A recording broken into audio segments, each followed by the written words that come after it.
Production funding for Behind the Headlines is made possible in part by the WKNO Production Fund, the WKNO Endowment Fund, and by viewers like you. Thank you. U of M President David Rudd on his time at the university, tonight on Behind the Headlines.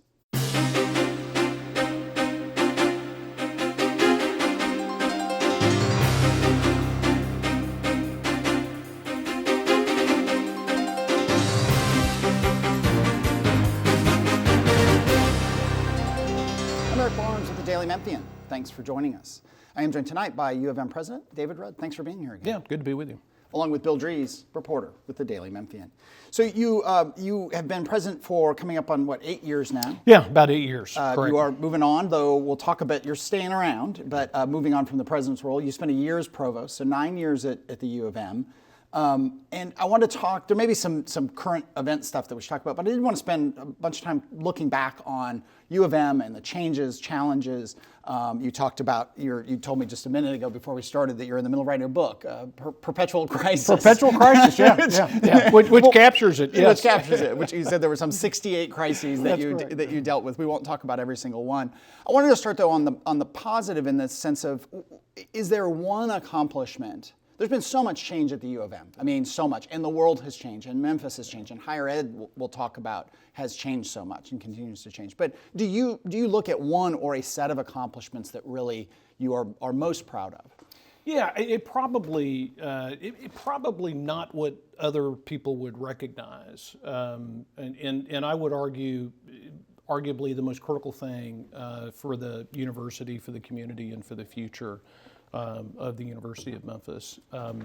We did a couple of things that were really important. One, early in my tenure, we identified the mission and values of the university. And so we had greater clarity about who we were, why we exist, and then what are the values that we follow in serving this community. That was critical, and we really embraced our role in serving the Memphis community and recognizing that we exist to serve students, both at the undergraduate and the graduate level, which is essential. And that's not to dismiss our research mission. You know, I'm a clinical scientist by training and very much an active researcher, but at the heart of every university are students. And as a result of that, we made very significant gains in graduation. We made very significant gains in closing inequities in graduation and retention rates across students that had advantages versus those that had disadvantages. And we've closed those gaps, and we've moved those rates significantly.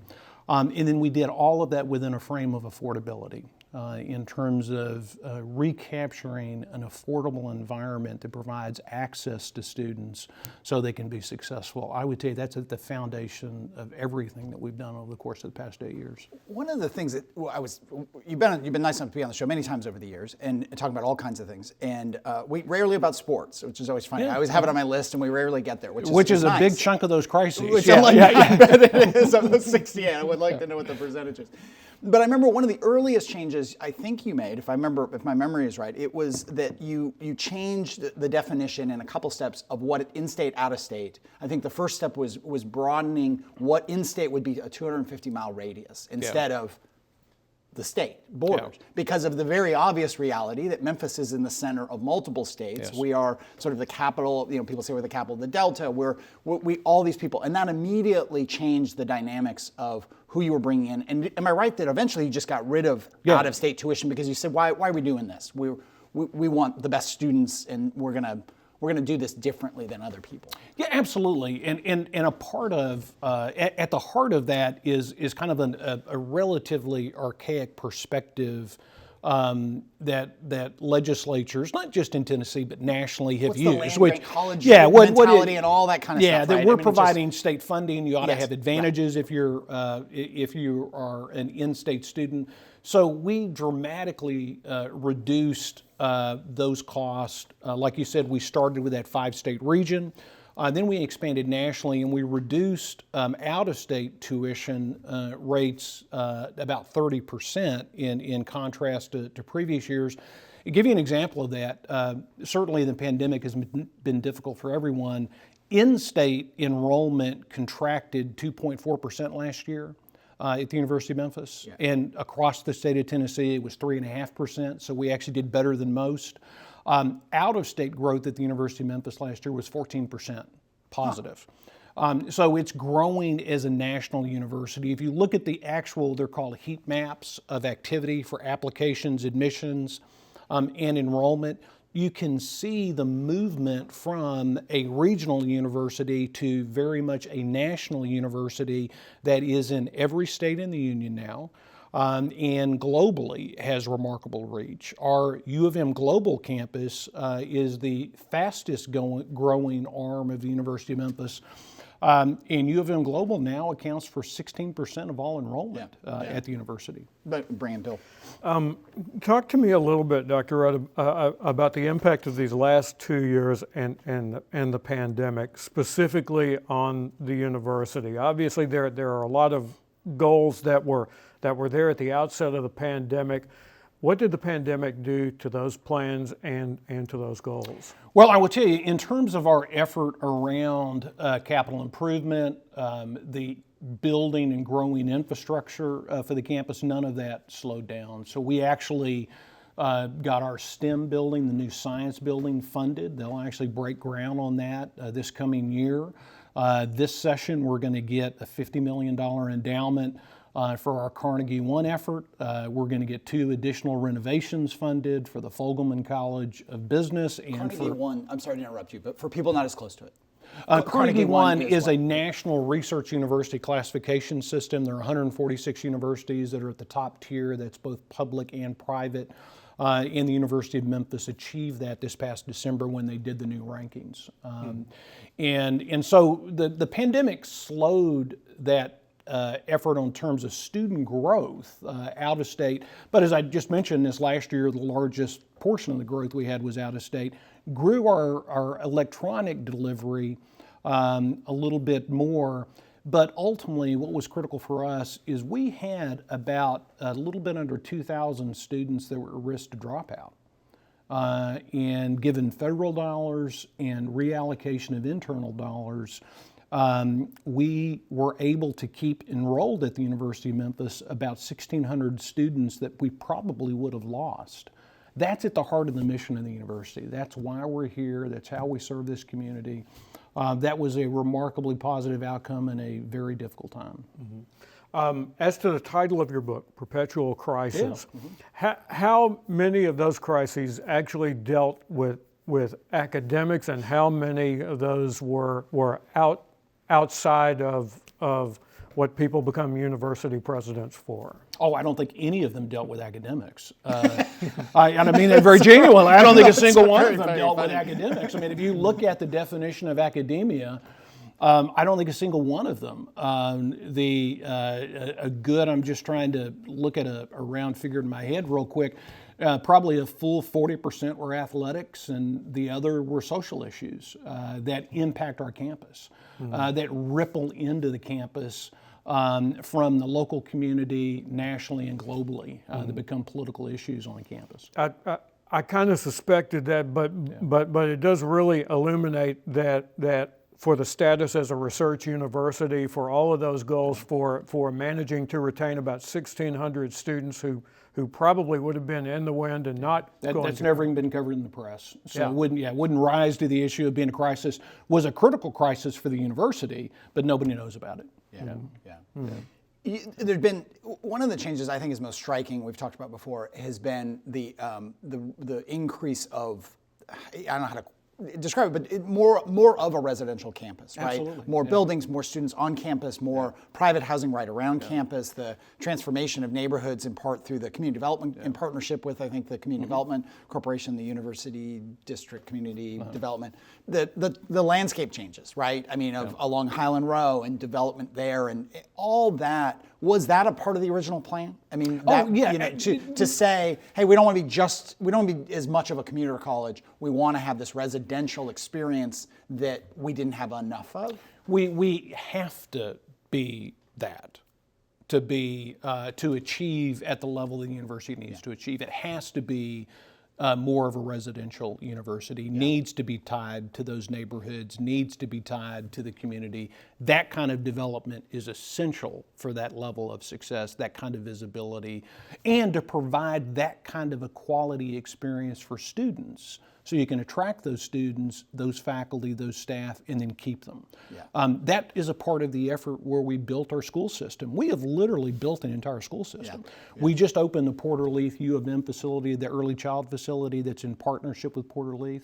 That facility serves from birth through preschool, and now we have that, the ELRC, which serves preschool children. We have kindergarten in our campus school, we have middle school, and this year we're opening a high school. We will serve the full spectrum, and that is to create that residential environment for faculty and staff and students. Growing the residential base in terms of students living on campus is critical. It needs to realistically double, and so that is and from what about 12%, needs to be 25%. To be a real residential campus, you need to have a quarter of your students living on the campus. How long will that take? It'll take a decade. A decade, Yeah, really? It'll take a decade and several $100 million of investment. In the housing and infrastructure And buying land to do it, and absolutely. In that, we talk about 10 years, and you and I have talked before about just the trajectory of higher ed. Our kids are similar ages, and I think both, we've talked about this before, coincidentally, but one at USC, University of Southern California, one at NYU, right? Do I remember that correctly? He considered USC, University of Texas. Texas, So okay, he had sorry. law school, right, okay. Sorry. But the trajectory for some of these schools and their costs are unbelievable. And it's not just these are the ones that are near and dear to my heart, emotionally and financially. Yes, it is stunning. So I have one, I only have 10 more months of a daughter at NYU. And she's been lucky and fortunate. I have paid that bill, and I know. Well, but you look at the trajectory, it will be $100,000 a year. Easily. In 4 or 5 years. I mean, given the inflation runs ahead at colleges, it has forever. That is not alone, it's just the one that's near and dear to our hearts. Yes. There are so many schools on that trajectory. And and I know we've had this conversation before, but you look around and you wonder how many people can really afford a $400,000 education, and how many people are going to view that, even if they can do it, and say, is that really worth it? That's the question, and that is actually good to hear you say that. And I would argue, so this is coming from a first generation student that had the great privilege of being able to go to Princeton, and on a military scholarship. And would I argue whether or not it's worth it? No. I would argue that everything that you want to do, you can accomplish at the University of Memphis, and you can do it at half 1 year's cost for a school like NYU for the entire tenure at the University of Memphis. That's a better investment. And then the real trajectory for professional, if you decide to go to professional school, go to law school, medical school, get a doctorate, it's the transition to professional school that will dictate your professional trajectory. And you can do some of that at the University of Memphis, but you can go from the University of Memphis to anywhere. And I can give you example after example after example of student that has gone from University of Memphis to Harvard, gone from University of Memphis to Princeton, gone all over to the highest ranked programs nationally and been successful. Yeah. Bill.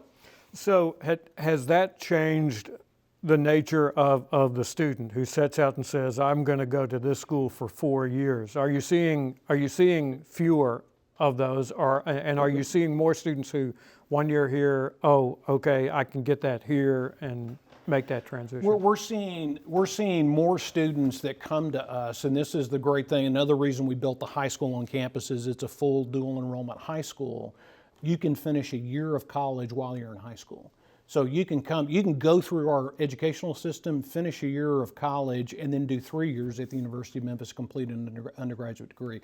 We're seeing more students bring in dual enrollment credit, be with us for a briefer period of time, and then stay on for graduate school, and be able to do all of that at a fraction of the cost that you would pay elsewhere. And we're seeing more students recognizing the benefit of lowering their overall cost and investment, and recognizing, is it a good move for you to, if you don't have someone who can help you with the tuition and fee costs, for a university. Is it a good investment to take that kind of loan debt at that age?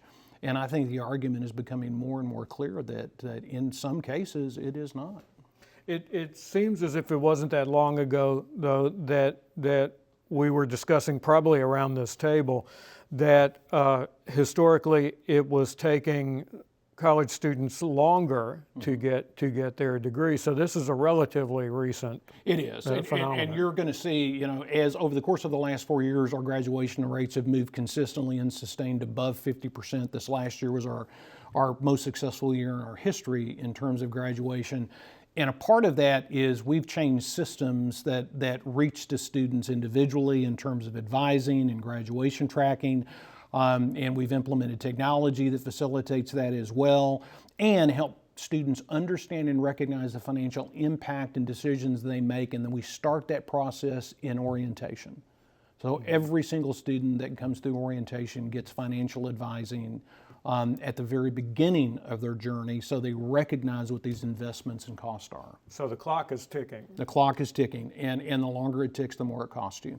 And there are all kinds of pathways to help you get through this at dramatically less expense, have a high quality experience that prepares you for the next step, and to do it in a way that is smart. Is that a function of all of the attention on student loan debt, do you think? It is a function of a recognition of the significance of that. I mean, it is remarkable. I was actually looking at some numbers the other day of average student loan debt, not just at our university, but other universities as well, looking at NYU and a couple of others, and what the interest costs are to students. Not paying down principal, but what just the interest costs are over the life of those. It is just stunning. The amount of debt that has been incurred. I wonder the change.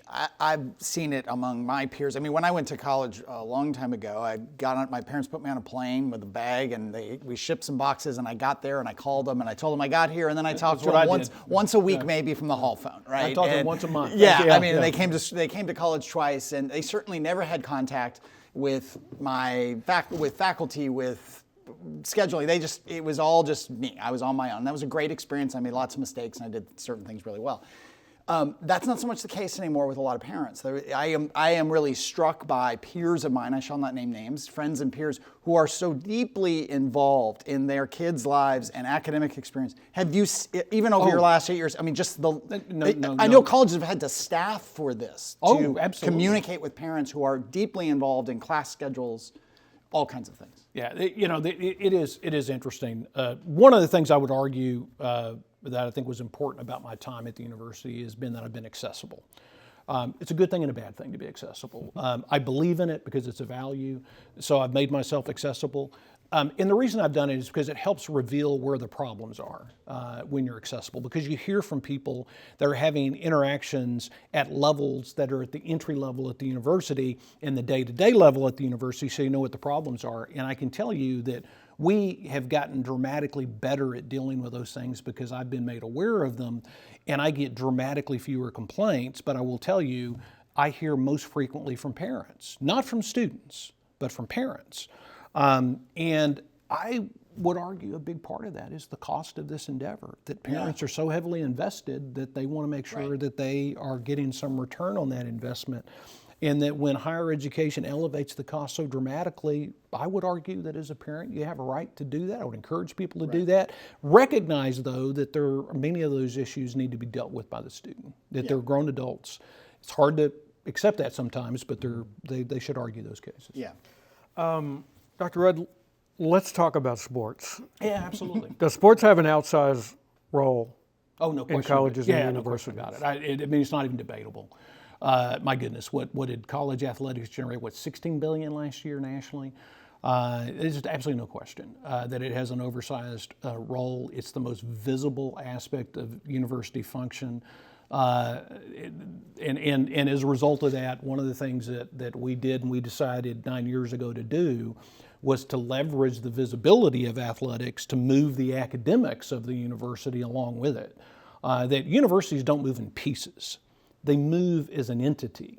So you can't move an academic unit without moving the whole university. You can't take I got this argument repeatedly about you need to focus on, highlight what our strengths are. Well, people aren't interested in that. You got to tie it to what people are interested in, and that's what we did. And Tiger Athletics is a huge part of that for so many good reasons, but it absolutely is got an oversized role these days. So you've been able to move academics with it. Has it taken up? Has it been a time suck? I suppose you would say in pursuing some of those academic goals. Not really, because what's interesting about it is somebody had mentioned that to me and said, you spend a lot of time. Actually, I haven't. I tweet about athletics, but that takes me about a minute, to formulate a tweet. It doesn't take very long to do that. Let me give you a figure you'll love. When I started, on an average basis, we have doubled how much money is raised annually. So we've essentially, on an annual basis, raised twice as much money as we were raising annually a year ago, or 9 years ago. I'm sorry. If you look at 9 years ago, on an annual basis, 75% of what was being raised was athletic, 25% was academic. Do you know what it is now? 75% of what we raised is academic, 25% of it is athletic. How did that happen? How did that Because we leveraged athletics to have conversations with people about what we do academically, and we have quietly moved the needle dramatically.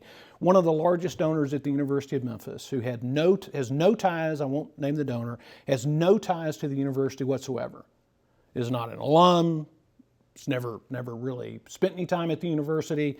My first contact with that donor that is now giving very significant amounts of money to the University of Memphis, I invited him to a football game because he liked football.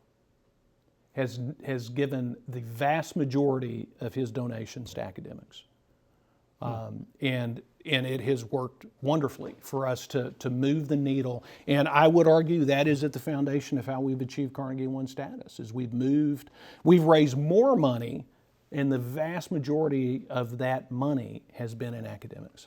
What happens next? We could do a whole show on conferences and so on. And I don't want to do the sports radio thing, but just from a pure, universities are to some degree a business, right? And the conference, the sports alignment, the mid-sized schools like Memphis potentially getting left out of all this realignment and left out of money then. And you said, it's oversized, but it's a big part of how you leverage. So you don't want U of M to be left out. It's your successors. I'm not saying you're leaving it to them as a problem, but they're going to have to deal with this. But what does your crystal ball say in terms of where the mid-sized schools like Memphis end up with all this constant realignment, all the money that keeps flooding into, especially football and basketball? Yeah, it depends on a couple of things. One, I would tell you that we are remarkably well positioned. We have upgraded all of our facilities. We have an indoor practice facility for football, a new operations center for football, a new basketball. The basketball facility is one of the finest in the country. And I tell you, our football complex is one of the best in the country as well. We've upgraded all of that. We're getting ready to upgrade baseball and women's soccer, the track facility, getting ready. We are in a major campaign now, a $600 million campaign that we're about halfway there in terms of. They'll announce this next year or so about that campaign when they reach 3/4 of it. We are really well positioned for the next step. I would tell you that Memphis is the kind of place that any major conference needs to have. The future of this country is around metropolitan universities. They are around.